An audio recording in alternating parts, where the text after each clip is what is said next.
దైవ మర్మములు. సహోదరుడు భక్తి సింగ్ గారి అనుభవంలో దేవుడు ఆయనకు బయలుపరిచిన దైవ మర్మములు. మే 18. జీవాహారము నేనే, నన్ను తినువాడును నా మూలముగా జీవించును. ఈ ఆహారం తినువాడు ఎల్లప్పుడూ జీవించును. యోహాను సువార్త 6వ అధ్యాయము 51, 57, 58 వచనములు. ఆ ప్రవక్తల శిష్యులు ఆకలితో నుండిరి. మన ఆకలి తీరుటకు ఆహారం ఎక్కడి నుండి తెచ్చుకొనగలమని వారు ఆశ్చర్యపడుచుండిరి. అప్పుడు ఒక మనుషుడు 20 బార్లీ రొట్టెలను తెచ్చి ఆ దైవజనునికి ఇచ్చెను. జనులకు వడ్డించుడి, 2 రాజులు 4వ అధ్యాయం 42 వచనం అని ప్రవక్త చెప్పాను. అక్కడ అనేక మంది పురుషులున్నారు, రొట్టెలు మాత్రం 20 రొట్టెలు ఎంతమందికి ఎలాగున సరిపోగలవు అని వడ్డించు మనుషులను అడిగాను. వారు తినగా మిగులునని యెహోవా సెలవిచ్చెను గనక జనులు భోజనం చేయనట్లు వడ్డించుము అని ప్రవక్త ఆజ్ఞాపించెను. వారు తృప్తిగా తిన్న తర్వాత ఎంతో మిగిలిపోయాను.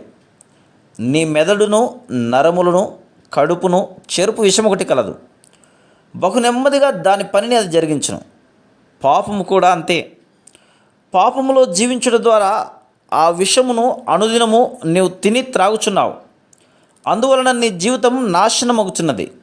కనుక ఈ దినమున విశ్వాసముతో జీవాహారమును భుజించుమని నిన్ను బ్రతిమాలుచున్నాము.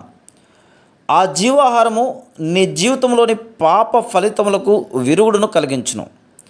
ఆ విధమున నీవు ప్రతి నష్టమును సమకూర్చుకొనగలవు. ఈ జీవాహారము నిన్ను నిత్యత్వమునకు జ్ఞానినిగాను, ఐశ్వర్యవంతునిగాను, బలవంతునిగాను చేసి నిత్య తృప్తినిచ్చును. గత జీవితంలో నష్టపోయిన దానిని అంతటినీ సంపూర్ణముగా సమకూర్చుకొనగలవు. యేసుక్రీస్తు ప్రభు ఎలీషా కంటెను, ప్రవక్తలందరికంటెను, ఇతర మనుషుల కంటెను గొప్పవాడు. ఆయనే ఈ జీవాహారమును ఈ దినమున నీకు అందించుచున్నాడు. ఆయన హస్తములలో నుండి దానిని తీసుకొని భుజించుటయే నీ పని. Praise the lord.